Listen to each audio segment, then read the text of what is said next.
You're listening to WPKN 89.5 FM in Bridgeport and streaming online at WPKN.org.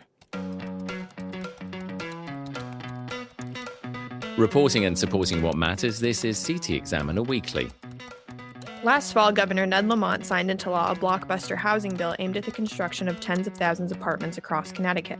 But with towns facing early deadlines to pass new zoning rules as soon as July, the state's top planners are warning of problems down the road.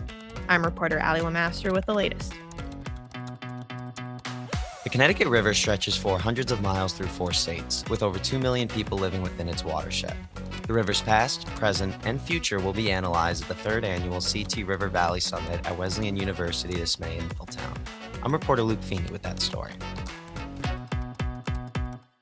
With rising costs and limited budgets, school boards across Connecticut face a common question: where to cut when the money gets tight?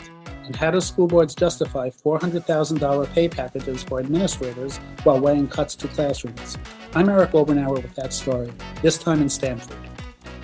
And I'm your host, Brian Scott Smith, and joining me and our reporters is Greg Stroud, Editor-in-Chief, and our Arts Editor, Robin Breeding. Welcome to you all. After vetoing one housing bill, Governor Ned Lamont approved another, HB 8002, late last year in an effort to meet the state's housing shortage. Now it's up to local zoning and planning offices to implement new rules by July of this year. Ally LeMaster is with us in the studio with that story. Ally. So I spoke with 3 regional planners who will be overseeing this process, and they discussed with me, I think, some of their concerns with the bill and especially the timeline for towns. So what do the towns have to do in the next few months to get ready for this housing bill? I mean, what are they facing? Is there any real concern, or are people just sort of kvetching? So under the state law, they would have to change their zoning regulations to allow residential use in commercial zones, which can be a lengthy process for people who follow local zoning. This requires public hearings, scheduling, that sort of thing. So it's kind of a gray area as to what will happen, but there is kind of a theory that maybe there'll be moratoriums in towns who aren't able to catch up their zoning regulations with the law in time. Robin. Yeah, that's what I was going to ask is, if they do pass this, how are they going to implement it? I mean, right now, there's so many things that are already in place that nobody's really paying attention to. So how are they going to actually make the towns do it? So I know RiverCog, for instance, which is the Connecticut Council of Governments, which they're the bodies that oversee regional planning. They said that they're hiring consultants to help towns with some of these regulations. But, it's a question of if towns have enough time to actually get there. Eric's got a question, and then to Greg.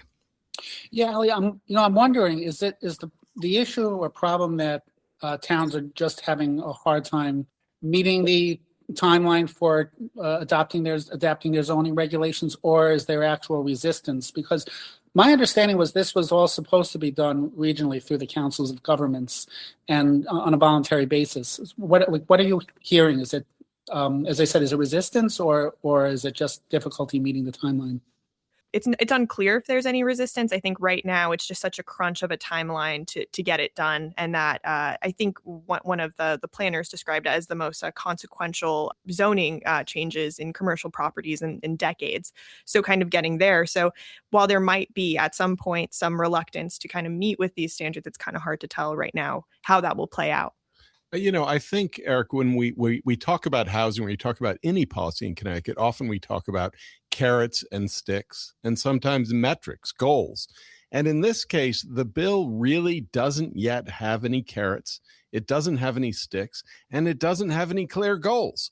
So I don't think there's been resistance because people don't really know quite what to resist. They're not sure what they're going to be asked.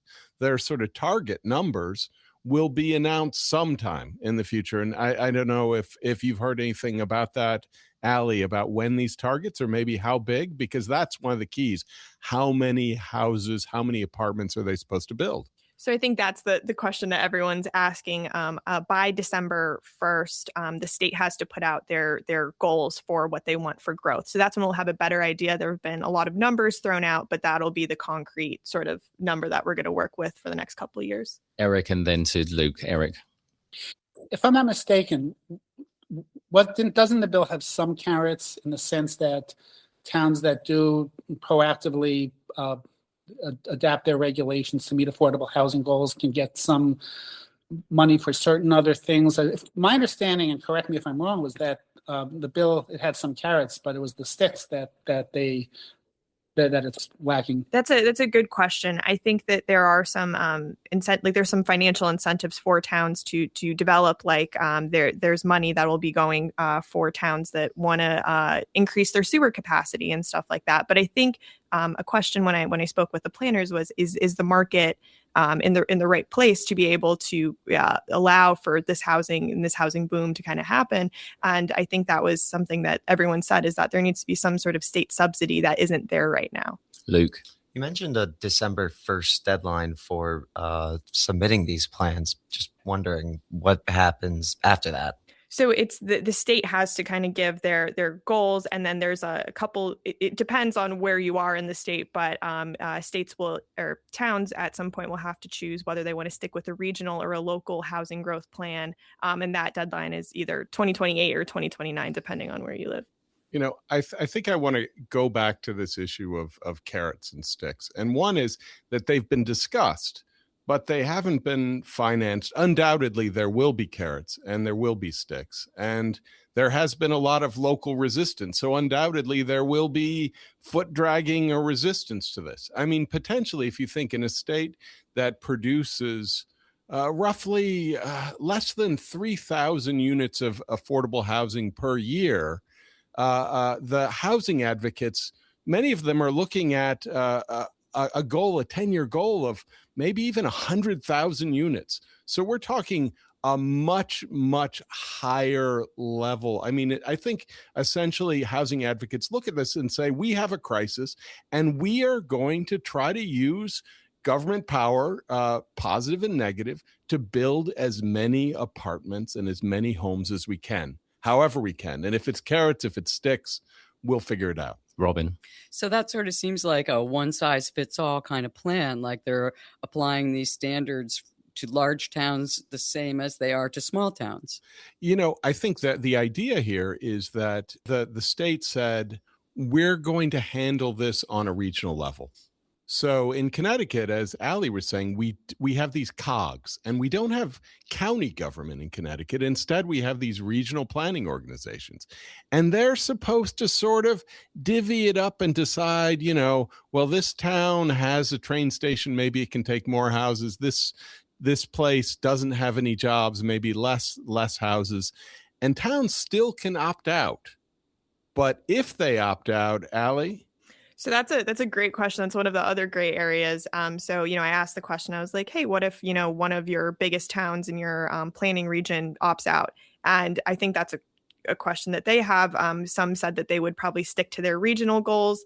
I will say that if you are a local, like towns, if you do a local plan, you still have to go through the state and have to go through potentially an appeals process to get your plan passed. So it is more difficult for the town to do it, but they certainly could. One thing I want to bring up, living in southeastern Connecticut, it has the smaller populations here than obviously other counties in the state. But we have a desire to, you know, grow jobs. Electric Boat has said they want to have 8,000 new employees this year.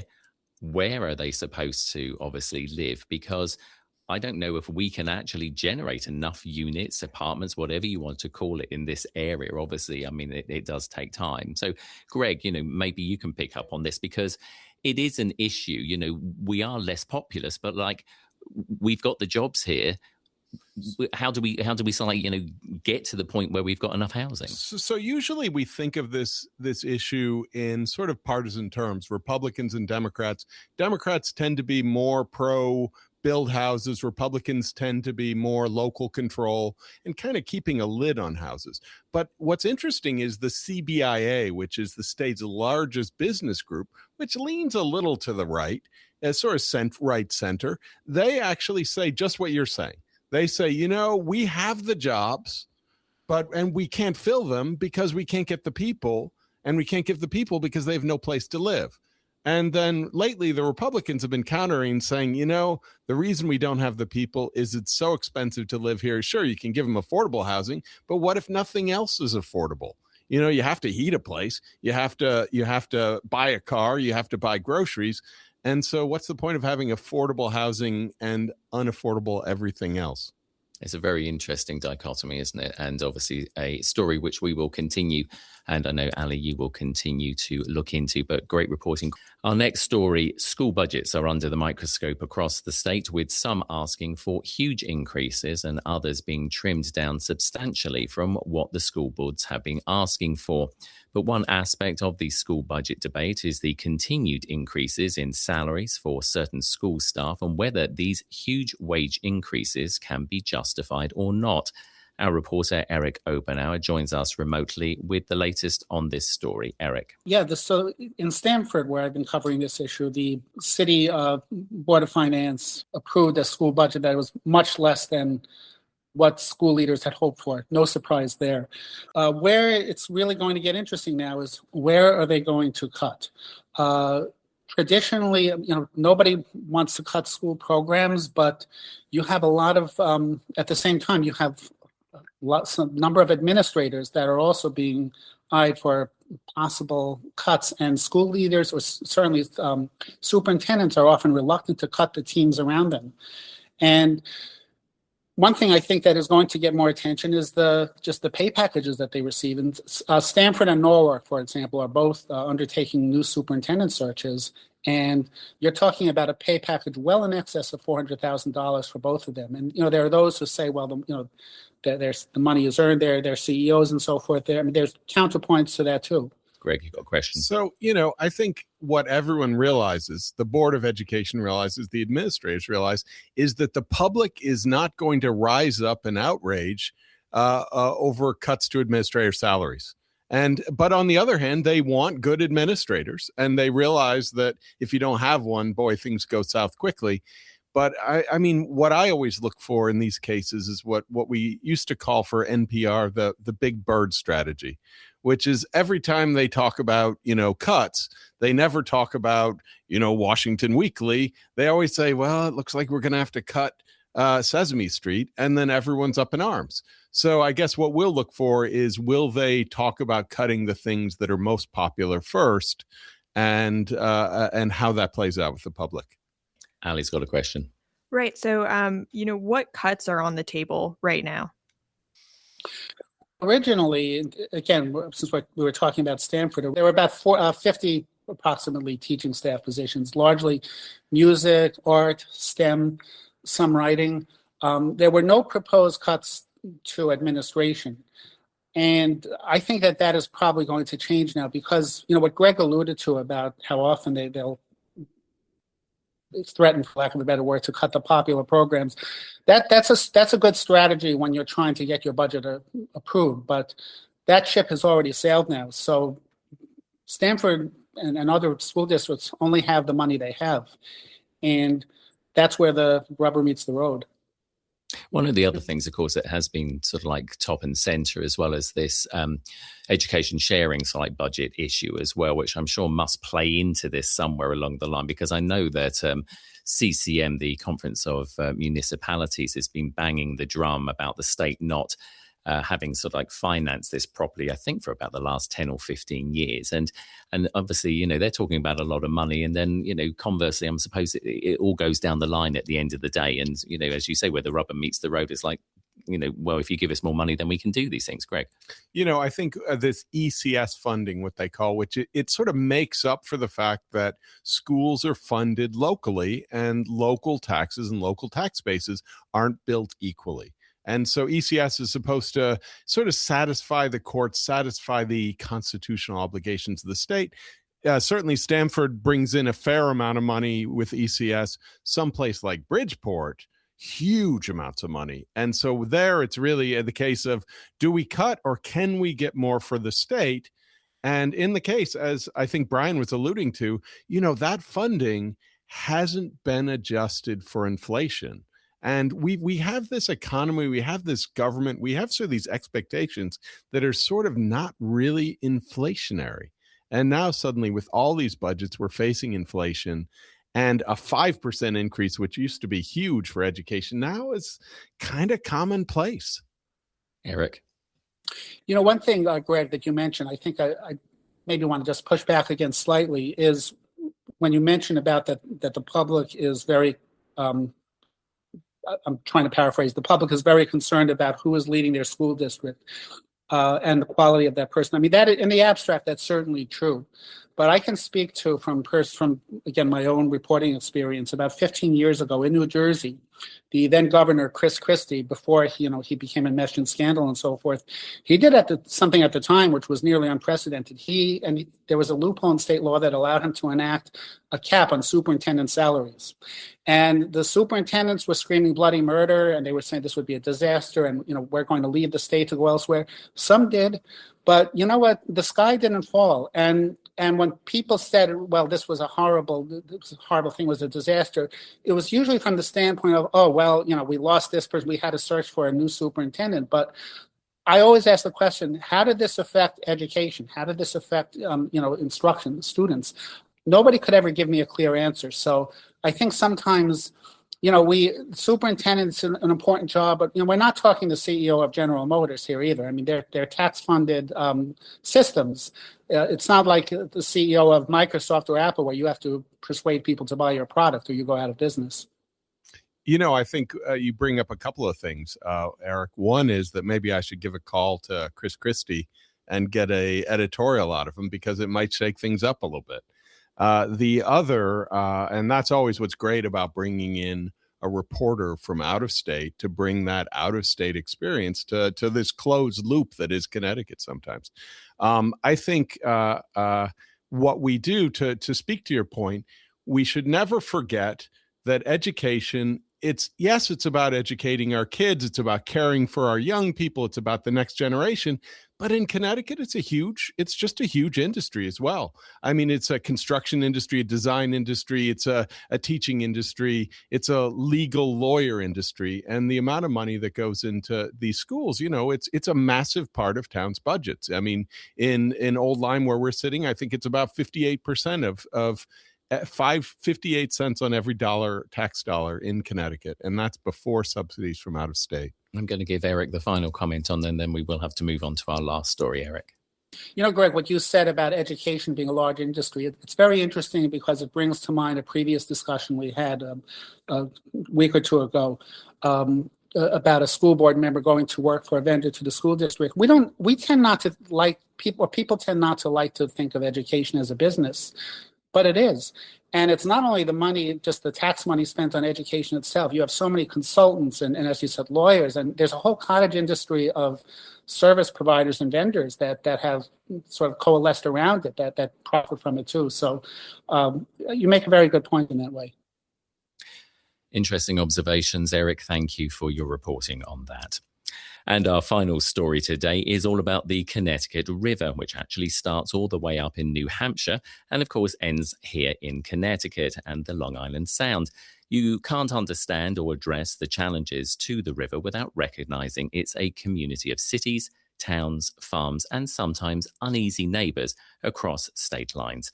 Our reporter, Luke Feeney, who joins us in the studio, explains more. Luke. Yeah, so kind of like you said, this is a over 400-mile long river that stretches 4 states. And in reporting on the upcoming CT River Valley Summit at Wesleyan University, a really interesting theme I found was community collaboration on this.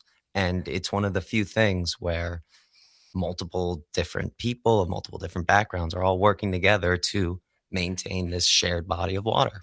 I think one of the conversations last summer was it was about pollution across state lines. It was the fact that we have sewage overflows. We have combined sewers that haven't been ever fixed. They're working on them, and they might not be fixed for another 30, 40 years.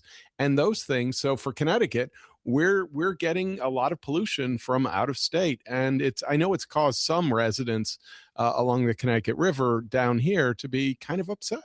Yeah, because this is one of those rivers where, like you said, what happens upstream directly impacts downstream. And flooding, pollution, stuff like that. If it's happening up at the top of the river, it's going to triculate down to where we are here. So what are some of the topics that they're discussing? So there's going to be 7 presenters presenting over 8 hours. I'm not going to go into every single topic presented because we'd be here for a little bit of time, but there's really 3 main areas of focus. It's the maritime history, it's the ecological problems surrounding the river, and it's sort of how the community surrounding it have embraced the arts and the culture with the river.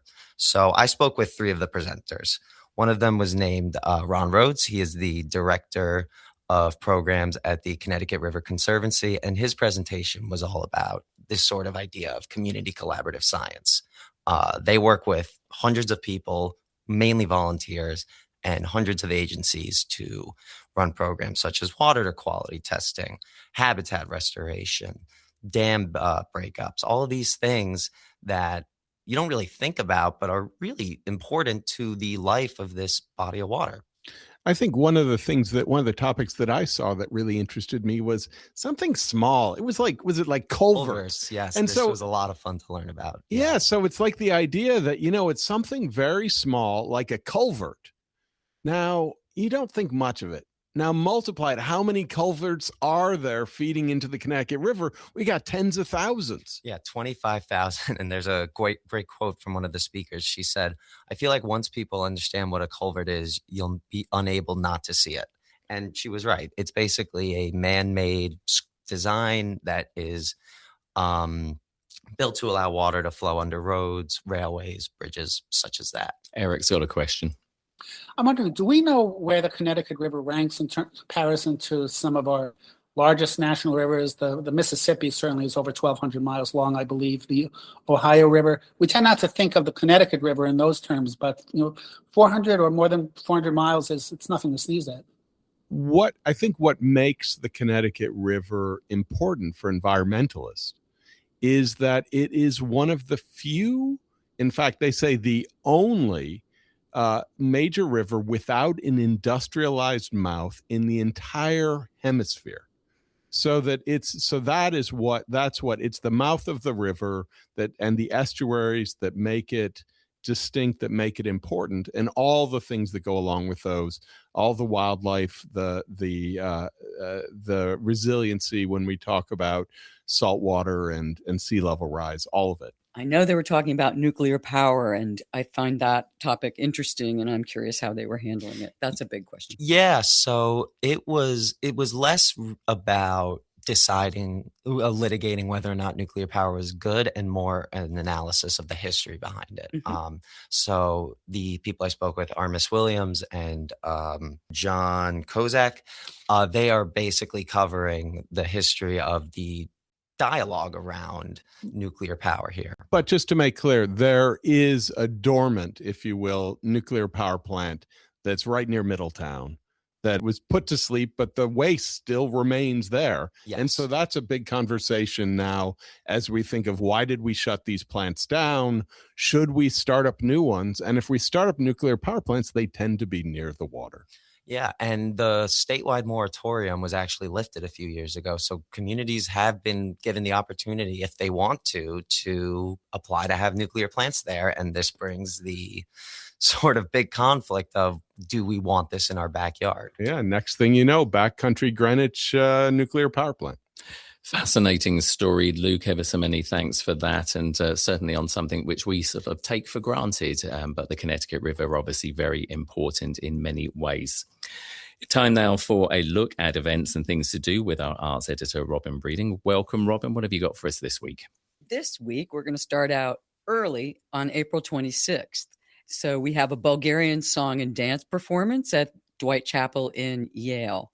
What it is Gorana Dance is combining it with the Yale Slavic Chorus, and they're celebrating the 20th anniversary of the dance company. And so they'll be working together. As someone that's, has a background in Russian studies, I will say that not a conference goes by, not a special meal goes by without Bulgarian singers. It's just a thing, and they're great. If you haven't experienced it, it's just there's a different vocal quality and tradition that sounds this sounds fabulous. Yeah, I love this. It's a great sound, as Greg said. If you're not accustomed or you have never listened to this before, it's really a great experience. That's April 26th, again at 2:30 at the Dwight Chapel at Yale. Free admission there. What else do you have for us? Okay, May 7th, we have Extraordinary Things, and that's at the Flynn Gallery at the Greenwich Library. The Flynn Gallery is a really sophisticated gallery. I think it's one of the best in the state, and they are putting on a really interesting show that is artists who celebrate the ordinary. So you were saying that I think we were talking about earlier, they're photographing, in this case, like photographing like what? Like daily life? What do we see? Yeah, there's one artist, Huang, I don't know if I'll pronounce this correctly, Huang Qingjun, and he is from China, and he goes out and he photographs people all over the place with all the possessions that they have purchased. And so they'll be out on the street or out in nomadic tents, and they will have everything lined up. One family has a yurt in the background, and all the things they bought on Amazon are laid out in front of the tent. It's fascinating stuff. And it looks very interesting because the picture here is some irons which have got like threads coming out of them. So this is part of the reimagining of everyday objects and, as you say, the photo essays. I mean, it really does look fascinating. And as we say, that's May 7th at the Greenwich Library. What else have you got for us? Okay. This is a fun one. We have Thursday, May 7th, a book dinner with Jacques Pepin at the Oyster Club in Mystic. And, the iconic, legendary Brian, I know you did an interview with him last year. Yes. I mean, 90 years old, still going strong, still cooking. I mean, it's got a foundation. Basically, anybody who's anybody in the restaurant world, has had an experience with Jacques Pepin, Greg. And, and he is re-releasing his classic cookbook, his classic work of technique. And so this is going on. I think this is 40 years old. It might even be 50 years old.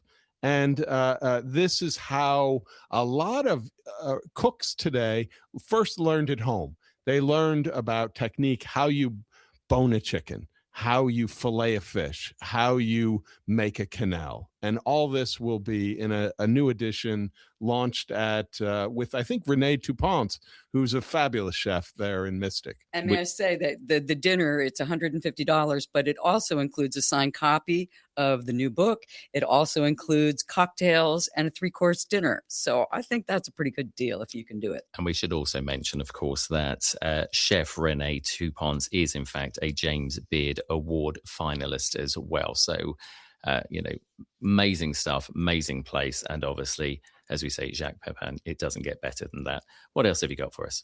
All right. May 9th, Bartlett Arboretum and Gardens in Stamford is having its annual plant sale.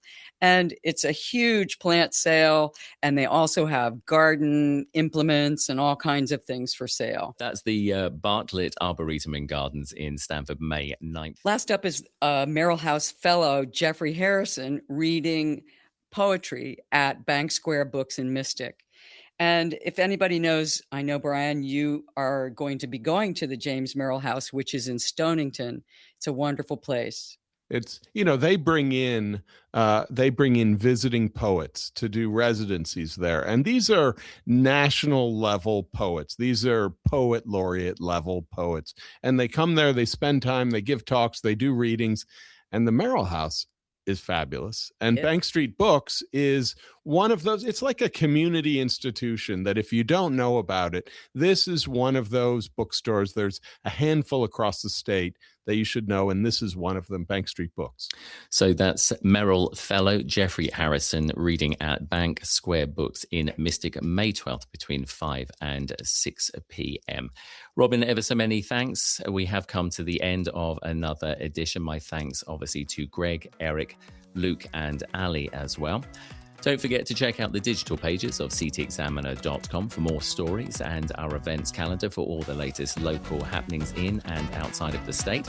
And while you're there, why not subscribe to make sure you don't miss out on all the week's news? It's just $20 for the year. This is CT Examiner Weekly, reporting and supporting what matters. I'm Brian Scott Smith. Thanks for listening.